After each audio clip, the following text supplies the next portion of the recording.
নেটফ্লিক্সে কম সময়ে সবথেকে বেশি সাড়া পাওয়া মুভিটির নাম মিস্টার হেরিগেন্স ফোন। এক্সপ্লেইন করব আমি মাহমুদ, আর আপনারা দেখছেন ফিল্মা ইনসাইড প্রেজেন্টিং মিস্টার হেরিগেন্স ফোন। প্রথম সিনে আমরা ক্রেগ নামের একটা বাচ্চা ছেলেকে দেখি যার হাতে বাইবেল ছিল।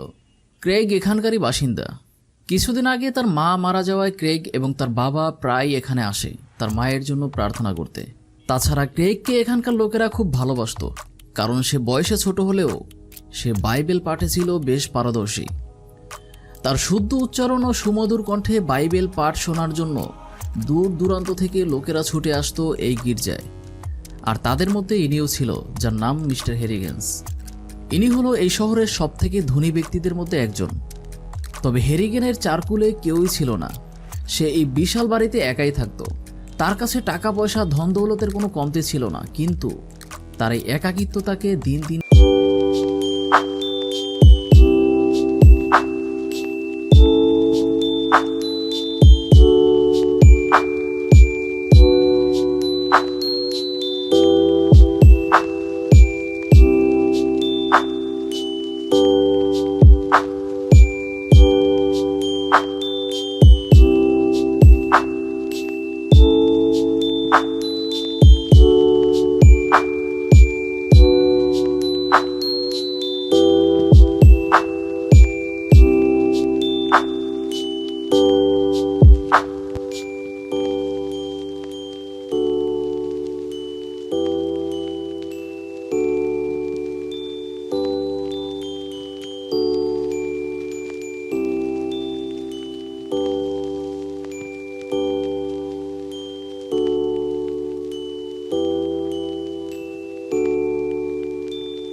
জানতে পারে না। তবে সে যতটুকু জানতে পারে তা হলো হেরিগেন একজন সফল বিজনেসম্যান। সে তার প্রতিটা কাজ খুব গুরুত্বের সাথে করে থাকে, কিন্তু হেরিগেন ছিল অনেকটা রাগী স্বভাবের। জানা যায় তার কোনো কর্মচারী যদি কোনো কাজে সামান্যতম ভুলও করত, তবে কঠিন থেকে কঠিনতম শাস্তি দেওয়া হতো তাকে। এজন্য তার বেশিরভাগ কর্মচারীই তাকে পছন্দ করে না। হেরিগেনের ব্যাপারে ইন্টারনেটে শুধুমাত্র এইটুকু তথ্যই ছিল। ক্রেগ পরের দিন তার স্কুলে যায়। তবে ওখানে এক সিনিয়র তাকে র্যাগিং করছিল। র্যাগিংয়ের বিষয়টি তার ক্লাস টিচারকে জানালে সে বিষয়টি তেমন একটা গুরুত্ব দেয় না, আর এজন্য ক্রেগ আরও বেশি রেগে যায়। ক্রেগ কোনো প্রতিবাদ না করে সোজা বাড়িতে চলে আসে এবং হেরিগেনের কাছে গিয়ে তাকে র্যাগিং করার ঘটনাটি বলে। হেরিগেন বলে, তোমার চুপ করে থাকাটা একদমই উচিত হয়নি। তোমার উচিত ছিল সেই ছেলেটিকে তার উচিত জবাব দেয়া, কারণ তুমি যদি প্রতিবাদ না করে দিন দিন সহ্য করে যাও তাহলে তোমাকে সে আরও দুর্বল ও ভীতু ভাববে।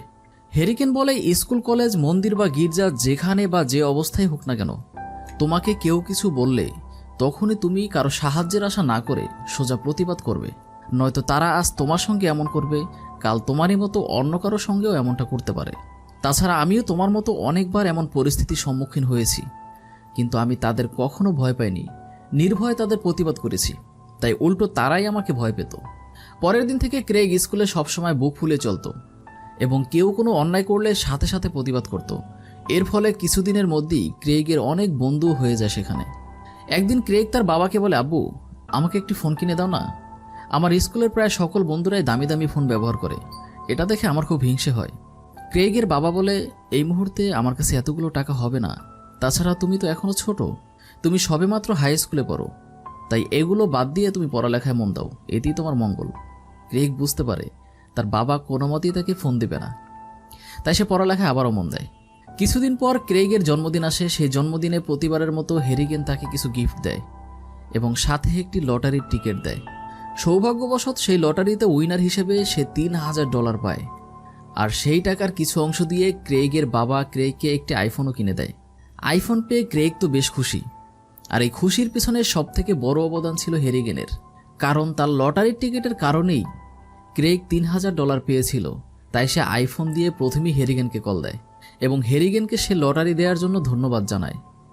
ক্রেগ এখন ঠিকঠাক মতো স্কুলে যায় এবং স্কুলে এখন তার অনেক বন্ধু হয়েছে, কিন্তু অনেক বন্ধু থাকা সত্ত্বেও ক্রেগের কোনো বেস্ট ফ্রেন্ড নাই। তাছাড়া ক্রেগ কাউকে বেস্ট ফ্রেন্ড বানাতেও চায় না, কারণ তার কাছে তার বাবা এবং হেরিগেনই ছিল বেস্ট ফ্রেন্ড। আমরা দেখি কয়েকদিন পর সেই $3000 থেকে আরও কিছু টাকা নিয়ে ক্রেগ আরও একটি আইফোন কিনে সোজা হেরিগেনের বাসায় যায় এবং সেই আইফোনটি হেরিগেনকে গিফট করে। আসলে হেরিগেনের অনেক টাকা পয়সা থাকা সত্ত্বেও টেকনোলজির উপর সে ভরসা কম করত। এজন্য তার বাড়িতে কোনো টেলিভিশন বা মোবাইল নেই, শুধুমাত্র একটি টেলিফোন ছাড়া। কিন্তু ক্রেগের দেয়া আইফোন ফিরিয়ে দিলে ক্রেগ কষ্ট পাবে, এটা ভেবে সে ক্রেগের উপহারটি গ্রহণ করে এবং ক্রেগ শিখিয়ে দেয় কিভাবে এটি ব্যবহার করতে হবে। সে হেরিগেনকে বুঝিয়ে দেয় যে সে চাইলেই ঘরে বসে তার বিজনেসের সকল কাজ এখানে বসেই করতে পারবে। এমনকি সে প্রতিদিন যে নিউজ পেপারগুলো পায় সেগুলো সে ইন্টারনেটে একদিন আগেই পেয়ে যাবে।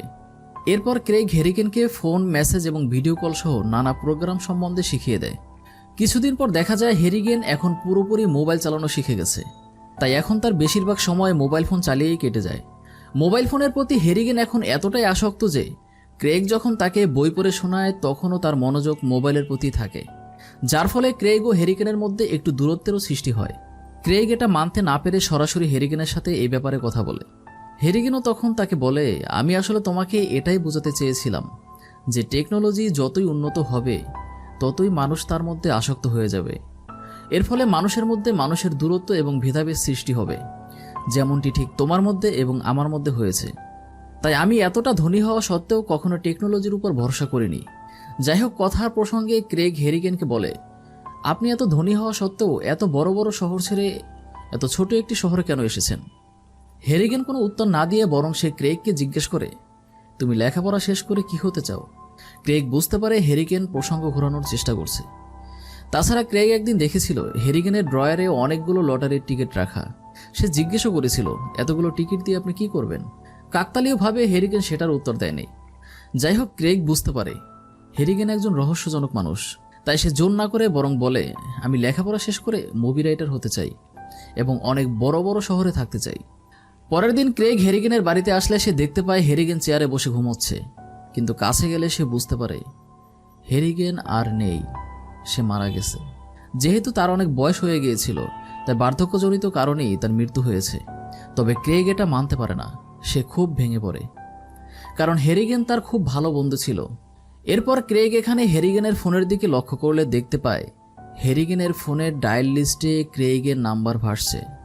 সে বুঝতে পারে হেরিগেনের মৃত্যুর আগে হেরিগেন ক্রেগকে ফোন দিতে চেয়েছিল তার সাথে কথা বলার জন্য। কি আর করার, সৃষ্টিকর্তার নিয়ম বলে কথা। যাই হোক, হেরিগেনের মৃত্যুর খবর সে সকলকে জানায় এবং পরের দিন সকালে তাকে দাফনের ব্যবস্থা করা হয়। শহরের প্রায় সকল মানুষ ওখানে অংশগ্রহণ করে এবং হেরিগেনের জন্য প্রার্থনা করে। এরপর একে একে সকলে হেরিগেনকে দেখতে আসে আর সবার শেষে আসে ক্রেগ।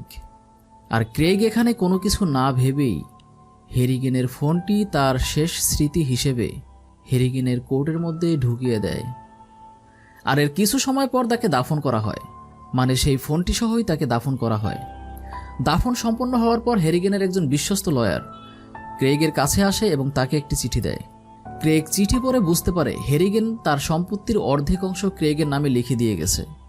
আর এই সম্পত্তির পরিমাণ এতটাই ছিল যে পড়াশোনা শেষ করে সারা জীবন বসে কাটালেও এই সম্পত্তি শেষ হবে না। যদিও এতে ক্রেগ এবং তার বাবা খুশি হয়েছিল, কিন্তু এটাও সত্য যে হেরিগেনের জন্য তাদের অনেক খারাপ লাগছিল, বিশেষ করে ক্রেগের। সেদিন রাতে ক্রেগের অনেক মন খারাপ ছিল। সে আসলে হেরিগেনকে অনেক মিস করছে। তার সঙ্গে কাটানো বছরগুলো তার মনে পড়তে থাকে। মাঝরাতে সে কোনো কিছু না ভেবেই হেরিগেনের মোবাইলে একটি ভয়েস মেসেজ পাঠায়। ক্রেগ জানতো মেসেজের কোনো উত্তর সে পাবে না, তারপরে সে পাঠায় নিজেকে সান্ত্বনা দেওয়ার জন্য। ক্রেগ ভয়েসে বলে, আপনাকে অনেক ধন্যবাদ দাদু। আমি আপনার রক্তের কেউ না হওয়া সত্ত্বেও আপনি আমার জন্য যা করেছেন সেটা হয়তো এই পৃথিবীর অন্য কেউই করতো না। তবে আমি আপনাকে অনেক ভালোবাসি। যদি এই সব কিছুর বিনিময়ে আমি আপনাকে ফিরে পেতাম তবে আমি সেটাই করতাম। আই মিস ইউ দাদু। ঠিক এই কথাগুলোই সে হেরিগেনের নাম্বারে পাঠিয়ে দিয়ে ঘুমিয়ে যায়। কিন্তু কাকতালীয়ভাবে সে যখন সকালে ঘুম থেকে ওঠে তখন সেই মেসেজের একটি নোটিফিকেশন পায়, যেখানে কিছু ইংরেজি অক্ষর লেখা ছিল। তবে যাই লেখা থাকুক না কেন, এই মেসেজটা তো আসারই কথা না, কারণ হেরিগেন তো মারা গিয়েছে। তাহলে এই মেসেজটা হেরিগেনের নাম্বার দিয়ে কে পাঠিয়েছে তাকে? সে কোনো কিছু না ভেবে সোজা তার বাবার কাছে চলে আসে। ক্রেইগ তার বাবাকে বলে, আমরা হয়তো হেরিগেনকে জীবিত অবস্থায় দাফন করে দিয়েছি। এই দেখো, হেরিগেনের ফোন থেকে আসা আমার ফোনে তার রিপ্লাই, যা আমি গতকাল রাতে তাকে পাঠিয়েছিলাম। আমার কেন যেন মনে হচ্ছে আমরা কোনো ভুল করেছি। ক্রেইগের বাবা বলে, এটা তোমার মনের ভুল, এটা কখনোই সম্ভব না, কেননা হসপিটালে ডক্টররা অনেক পরীক্ষা নিরীক্ষা করে মিস্টার হেরিগেনের মৃত্যু নিশ্চিত করেছে, আর এরপরেই তাকে দাফন করা হয়েছে। আর আমার মনে হয় হেরিগেনের কোর্ট থেকে মোবাইলটি কেউ সরিয়ে ফেলেছে এবং সেই তোমার সাথে মজা নিচ্ছে। সুতরাং উল্টাপাল্টা না ভেবে তুমি তোমার কাজে মনোযোগ দাও। কিন্তু ক্রেইগ কিছুতেই কিছু মানতে চাচ্ছে না। তার কাছে মনে হচ্ছে যে এই রিপ্লাইটা হেরিগেনই তাকে দিয়েছে। তাই ক্রেইগ অতি দ্রুত হেরিগেনের কাছে চলে যায়, অর্থাৎ হেরিগেনের কবরের কাছে চলে যায় এবং হেরিগেনের কবরের উপর কান পেতে শোনার চেষ্টা করে যে কবরের মধ্য থেকে হেরিগেনের কোনো আওয়াজ আসছে কিনা। কিন্তু না, অনেক সময় পার হওয়ার পরেও সে ওখানে কোনো আওয়াজ পায় না। এরপর অনেকটা দিন কেটে যায়। আস্তে আস্তে ক্রেইগের কাছেও এখন মনে হতে থাকে হয়তো হেরিগেনের ফোনটিকেও সরিয়ে ফেলেছিল। এরপর ক্রেইগ আবারও স্কুলে রেগুলার হতে থাকে। সে আজ স্কুলে এসে জানতে পারে যে ছেলেটি তাকে বিরক্ত করত তাকে আজ স্কুল থেকে বের করে দেয়া হয়েছে। কিন্তু এজন্য ওই ছেলেটি ক্রেইগকে দোষারোপ করতে থাকে। সে বলে, তুমি আমার নামে হেড টিচারের কাছে নালিশ করেছো, আর এজন্য সে আমায় স্কুল থেকে বের করে দিয়েছে। এটা বলে সে ক্রেইগকে বেধম মারধর শুরু করে। তো সেদিন রাতে বাড়িতে গিয়ে ক্রেইগ অনেক মন খারাপ করে বসেছিল। ক্রেইগ ভাবতে থাকে হেরিগেন বেঁচে থাকলে হয়তো আজকের ঘটনার কথা হেরিগেনকে বলে মনটা হালকা করা যেত। এটা ভাবতে ভাবতে ক্রেইগ আবারও তার ফোনটা হাতে নেয় এবং আজকের সমস্ত ঘটনা ভয়েস মেসেজ করে আবারও হেরিগেনকে পাঠিয়ে দেয়। মন খারাপ করে সেদিন রাতের মতো সে ঘুমিয়ে পড়ে। ঘুম থেকে উঠে সকালে সে জানতে পারে ক্যানি, অর্থাৎ সেই ছেলেটি যে কিনা সবসময় ক্রেইগকে ডিস্টার্ব করত, সে একটি কার অ্যাক্সিডেন্টে মারা গিয়েছে। কিন্তু সে এটা জানতে পেরে বেশ ঘাবড়ে যায়, কেননা ক্রেইগের কাছে মনে হয় সে যেহেতু গতকাল রাতে হেরিগেনকে ভয়েস মেসেজে সবটা বলে দিয়েছিল, তাই তার কাছে মনে হয় হেরিগেনই তাকে মেরে ফেলেছে। মানে মৃত্যুর পর হয়তো তার আত্মা চারপাশে ঘুরে বেড়াচ্ছে ক্রেইগকে প্রোটেক্ট করার জন্য। কিন্তু এটা ছিল তার সন্দেহ, আর এই সন্দেহ বাস্তবে নিশ্চিত করার জন্যে সে ওই দিন রাতে হেরিগেনকে আরও একটি ভয়েস মেসেজ করে। ক্রেইগ বলে, আপনি যদি আমার কথা শুনতে পান এবং আমার চারপাশে থেকে থাকেন তবে সিগন্যাল দিন, অথবা আমার দরজায় কড়া নাড়ুন। কিন্তু অনেক অপেক্ষা করলেও সে এমন কোনো সিগন্যাল পায় না। কিন্তু অবাক করার ব্যাপার হলো হেরিগেনের ফোন থেকে ক্রেইগের ফোনে অনবরত মেসেজ আসতে থাকে এবং একটা সময় কলও আসা শুরু হয়ে যায়। কিন্তু ক্রেইগের সেই কল রিসিভ করার সাহস হচ্ছিল না। পরের দিন সকালে এই ব্যাপারটা নিয়ে ক্রেইগ চার্চে এক ফাদারের সঙ্গে দেখা করে। ফাদার বলে, আমার সন্দেহ হেরিগেনের ফোন কেউ হ্যাক করেছে, নয়তো তুমি যেটা বলছো সেটা কখনোই সম্ভব নয়। আর ক্যানের মৃত্যুটা হয়তো কাকতালীয়ভাবেই হয়েছে, তবে তুমি ভাবছো এটা হেরিগেন করেছে, এমনটা নাও হতে পারে। তবে এখানে একটা আশ্চর্যের বিষয় হলো ক্যান একদিন ক্রেইগকে যে সুপলিশ দিয়ে তার জুতা পলিশ করতে বলেছিল, সেই সুপলিশ তার মুখের মধ্যে পাওয়া গেছে।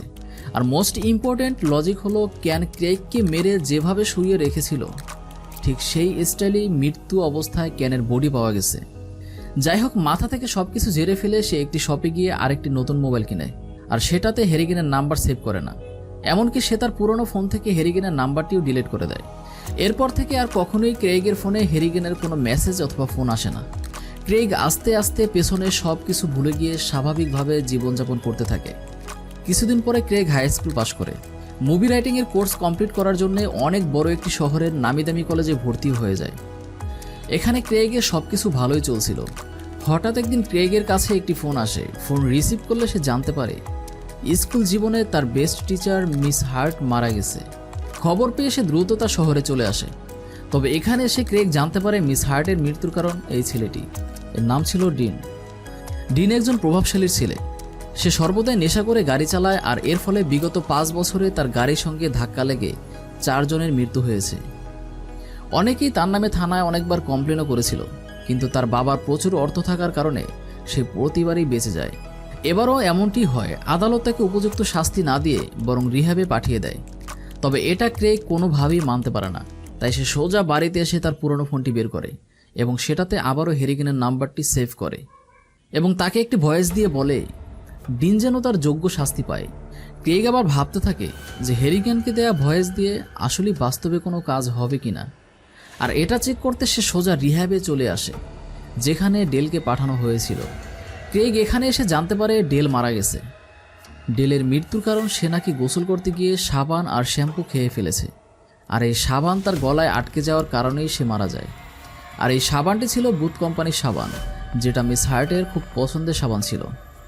এটা দেখে সে সঙ্গে সঙ্গে হেরিগেনের কবরের কাছে চলে যায়। এখানে এসে সে হেরিগেনের কবরের পাশে কিছুক্ষণ চুপচাপ বসে থাকে। এরপরে হেরিগেনের ফোন থেকে আসা মেসেজগুলোর কথা ক্রেগের মনে পড়তে থাকে, যেগুলো প্রতিবার হেরিগেন সংক্ষিপ্ত আকারে রিপ্লাই করত। ক্রেগ সে সমস্ত রিপ্লাইকে ক্যালকুলেশন করে একটি অর্থ খুঁজে পায়। মেসেজগুলোতে হেরিগেন এটা বলছে যে ক্রেগ, দয়া করে তুমি আর আমার সঙ্গে যোগাযোগ করো না প্লিজ। তুমি আমাকে আমার দুনিয়ায় ভালো থাকতে দাও, কারণ তুমি যখনই আমার কাছে তোমার কষ্টের কথা বলো তখন সেটা আমার আর সহ্য হয় না। তাই আমার আত্মা ছুটে চলে যায় যারা তোমাকে কষ্ট দিয়েছে তাদের মারার জন্য। কিন্তু মৃত্যু একটি স্বাভাবিক বিষয়, এটা সকলকেই মানতে হবে। তবে মৃত ব্যক্তির সঙ্গে যোগাযোগ রাখা এটা মোটেও স্বাভাবিক বিষয় না। এতে করে তোমার জীবন ধীরে ধীরে অস্বাভাবিক হয়ে যাবে। তাই আমি চাই তুমি তোমার স্বাভাবিক জীবনে ফিরে আসো এবং স্বাভাবিকভাবে জীবনযাপন করো, আর এতেই আমার আত্মা শান্তি পাবে। নিঃস্বার্থভাবে ভালোবাসার জন্য ক্রেগ হেরিগেনের কাছে কৃতজ্ঞতা প্রকাশ করে। সেই সাথে সে হেরিগেনকে কথা দেয় সে জীবনে অনেক বড় হবে এবং হেরিগেনের বলা প্রতিটি কথা মেনে চলবে। এরপর সে দৌড়ে একটি লেকের কাছে চলে আসে এবং সে তার পুরনো ফোনটিকে পানিতে ফেলে দেয়, যাতে করে সে আর কোনোদিন হেরিগেনকে ডিস্টার্ব করতে না পারে। জন লি হ্যানকক পরিচালিত টুইস্টে ভরপুর এই মুভিটির এখানে ইতি ঘটে। আর সবশেষে ধন্যবাদ আপনাকে সম্পূর্ণ মুভিটি ধৈর্য ধরে দেখার জন্য। আর আপনার হার্ট যদি দুর্বল না হয় তবে আই বাটনে প্রেস করে হরর জগতের সবচেয়ে বেস্ট মুভিটি দেখে আসার অনুরোধ রইল। ধন্যবাদ।